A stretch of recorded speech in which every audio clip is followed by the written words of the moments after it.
chamando você para continuar com a gente. A audiência tá sensacional. E daqui a pouco a gente vai falar de MST, hein? Da CPI do MST. MST tá prometendo aí uma farra, né? O líder do MST, direto da China, ele não tá nos acampamentos. Ou vocês acham que ele tá com má estrutura? Não. Ele tá na China, tranquilo, na comitiva do Lula, prometendo invasão pro ano todo, prometendo terror no campo. A gente vai falar sobre isso, o Jordi vai continuar, Ricardo Salles está chegando, então fica com a gente.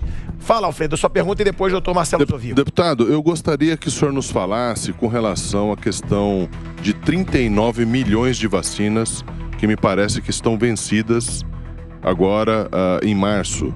39 milhões de vacinas.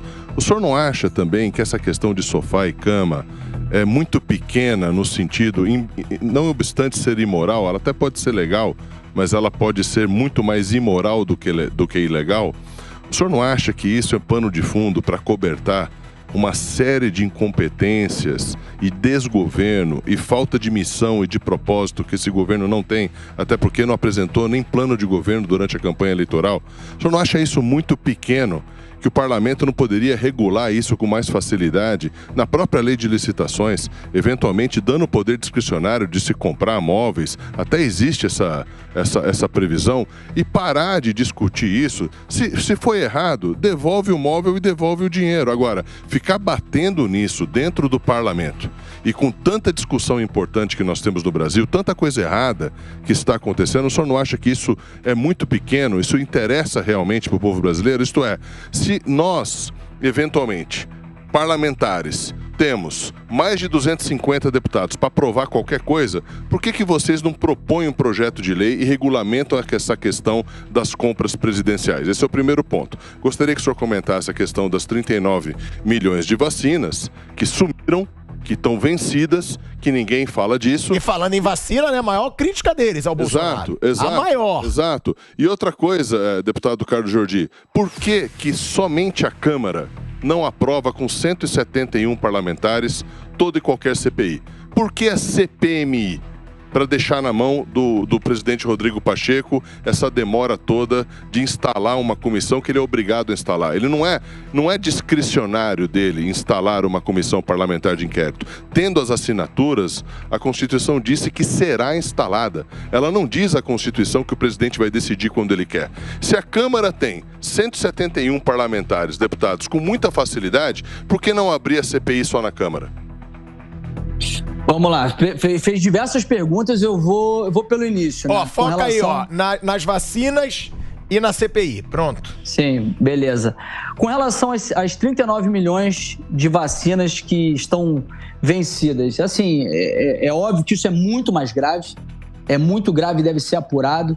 Nós vamos fazer convocações, estamos aí elaborando requerimento de informações a respeito de todos esses fatos. Assim, há uma grande dificuldade, às vezes, de obter muitas informações, porque o governo muitas vezes se nega a dar informações a respeito, e às vezes nós temos que recorrer até mesmo a informações que a imprensa ela acaba nos dando.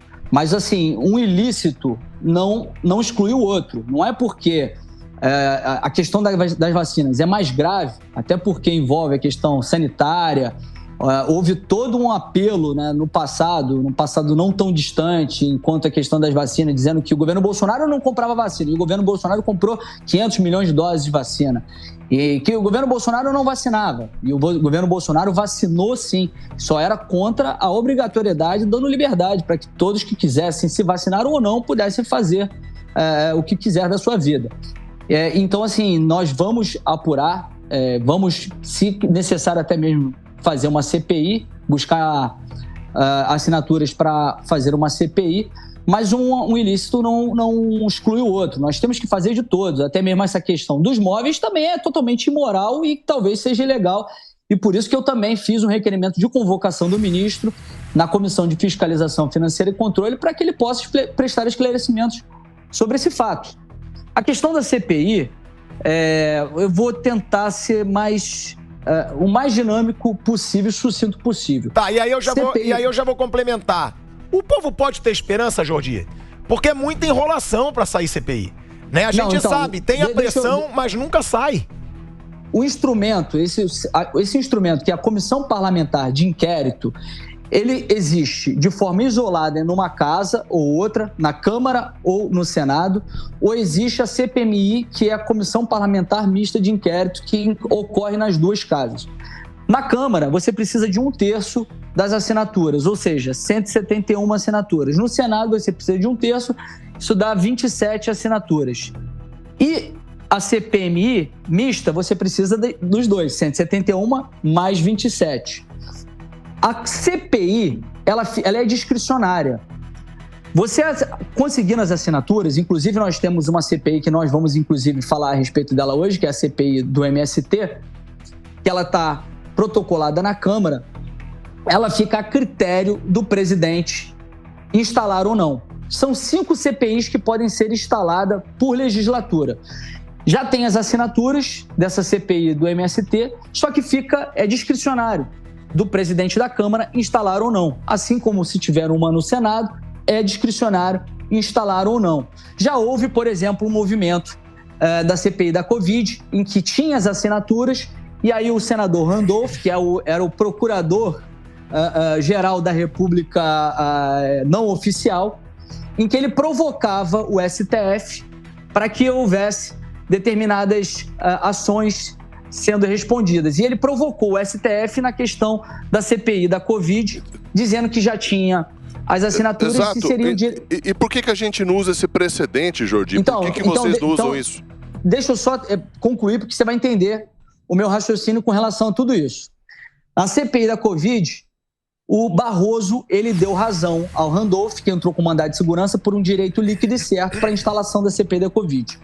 A CPMI, ela não tem discricionariedade. A CPMI, tendo o número de assinaturas, 171 assinaturas na Câmara, 27 no Senado, ela é automática. Aí a pessoa me pergunta, mas se é automática, por que não foi instalada ainda? Porque precisa de uma sessão do Congresso Nacional. A sessão do Congresso Nacional, ela não ocorre sempre. Ela ocorre para deliberar vetos presidenciais e projetos de lei do Congresso Nacional, como, por exemplo, vai deliberar futuramente o projeto de lei de diretrizes orçamentárias. Está pautada, está marcada para dia 18, terça-feira agora, a sessão do Congresso Nacional, onde haverá a leitura da CPMI. Estava marcado no dia 11, na terça-feira passada. E como o Pacheco foi para a China, junto com Lula, inviabilizou a leitura desse requerimento para a instalação da CPMI. E aí muita gente me perguntou, por que vocês não fazem logo um mandado de segurança? Eu tenho mandado de segurança pronto. Só que eu conversei com outras pessoas, senadores, conversei com deputados, e eles achavam o seguinte, o Pacheco pode se sentir pressionado e, diante disso, no dia 18, de repente, até deixa de fazer a sessão do Congresso Nacional. Mas ele pode? Deixar de fazer a sessão do Congresso Nacional? Porque não é obrigatório. Se tiver o número de assinaturas, tem que acontecer. Ele não pode enrolar a vida inteira para fazer? Não, mas não é isso, né? Foi o que eu te disse. Precisa de uma sessão do Congresso Nacional para ver a leitura. Havendo a sessão do Congresso Nacional, automaticamente vai ter a leitura porque tem as assinaturas. Só que essa automaticidade que nós estamos falando depende de uma sessão do Congresso Nacional. Como estava marcado para o dia 11, e aí o Pacheco se comprometeu dizendo que é o seguinte, nós vamos fazer no dia 18, eu só tenho que viajar, eu vou para a China e vamos fazer no dia 18. E eu até pensei em entrar com mandado de segurança. Mas ele poderia achar que estivéssemos afrontando o Senado, o Congresso Nacional, e aí poderia deixar de fazer a sessão do dia 18.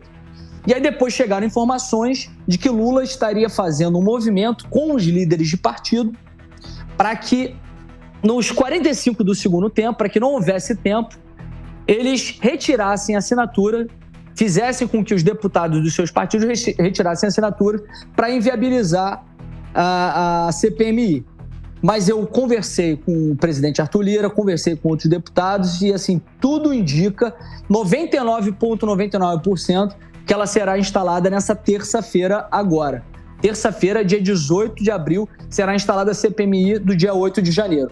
Essa é a razão por nós não termos feito uma CPI. Porque se fosse a CPI, o presidente Arthur Lira não instalaria.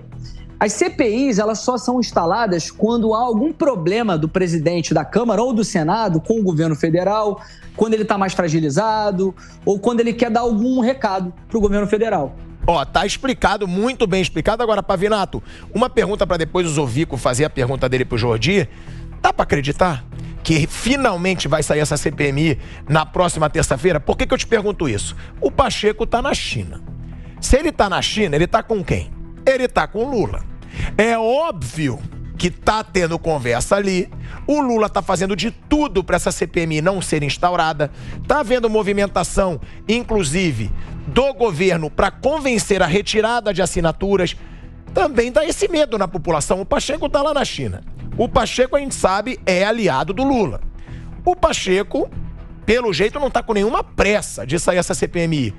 E aí, não pode haver todo um planejamento lá da China para inviabilizar essa CPMI? Ou eu estou pensando numa teoria da conspiração? Não é só esse medo, que compartilhando aqui com o deputado, também não dá um medo de, a se depender dos resultados, né, de que houve participação de alguém que se suspeita ter participado, de um lado ou de outro, o que vai acontecer com esse material? Uma vez que a gente tem, hoje no Brasil, mais de 2.000 pessoas que estão num processo estranho. Muitas delas estão presas preventivamente ou livres provisoriamente, não são inocentes com relação ao 8 de janeiro. São réus, mas deveriam estar em liberdade porque não teve audiência de custódia, ou seja, o direito não foi respeitado. Isso está claro. Aí a CPMI, ela chega num resultado robusto. Como é que isso vai surtir algum efeito se o Rodrigo Pacheco, que é o interlocutor do Congresso com o Poder Judiciário, não deu uma palavra sobre esse monte de afronta às garantias processuais que estão aí claras à luz do dia? Corre-se o risco também de, chegando-se a alguma conclusão, isso não gerar nenhum resultado prático? Tá perguntando para mim? Jordi, se você tem esse receio também, deputado? Ó, ele tá perguntando pra você sobre esse receio, mas antes eu vou me despedir do Alfredo, né? Porque eu acho que tá chegando aí o Salles aqui com a gente pra participar do debate sobre MST que vai começar já já. Alfredo, tamo junto. Passar o microfone pro Salles. Seja sempre bem-vindo, que aqui assim é rápido. Agora, enquanto o Salles entra no estúdio, Jordi, você não tem esse receio? Tá lá o Pacheco com o Lula na China. Será que não vai enrolar de novo essa CPMI para terça-feira?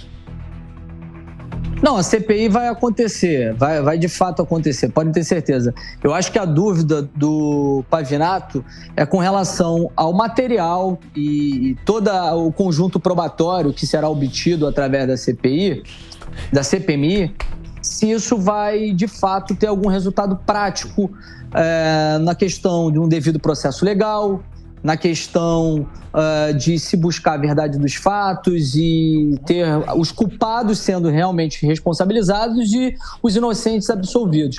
Eu acho que essa CPMI, ela será importantíssima para que a gente possa trazer luz aos fatos. Porque ainda que, por exemplo, né, como você mesmo destacou aí, que o judiciário está totalmente conivente, silente com relação a todos os abusos que aconteceram com as prisões. E até mesmo teve participação, porque não respeitou o devido processo legal. As prisões não foram individualizadas, pessoas foram presas muitas vezes chegando em Brasília, nem participando de nenhum ato de depredação. Mas eu acredito que a partir de todo um aprofundamento de investigações, mostrando que pessoas tiveram suas liberdades e garantias individuais respeitadas sem terem nenhum tipo de culpabilidade. Pessoas que só estavam se manifestando e foram presas ali queringado, com diversas outras pessoas, que alguns de fato estavam participando e outras não. E o mais importante, de que houve uma omissão dolosa do governo federal, porque Flávio Dino, no dia 7 de janeiro, um dia antes, recebeu um relatório da Polícia Federal às 18h23, 7 de janeiro, às 18h23, relatando que havia riscos de depredações, e inclusive com uma riqueza de detalhes, falando que seriam pessoas que queriam impedir a tomada de poder pelo comunismo, a instalação do comunismo, e que fossem tomadas providências para garantir a integridade dos prédios do governo federal. E nada foi feito. Nada foi feito por Flávio Dino, que inclusive ele disse que era uma versão fantasiosa quando dizia que ele estava no gabinete do Ministério da Justiça olhando da janela. E, na verdade, ele disse também para o Fantástico que, de fato, ele olhou pela janela, que foram cenas lamentáveis. Então, assim, vai ser muito importante fazermos essa CPMI, porque, além de uma questão jurídica, para que possamos absolver essas pessoas, garantir que sejam, e até indenizados aqueles que não participaram e que sejam responsabilizados os que participaram, o fato político também, para que a gente possa responsabilizar o governo federal por uma omissão dolosa, que foi uma prevaricação no dia 8 de janeiro. Olha aí, o Jordi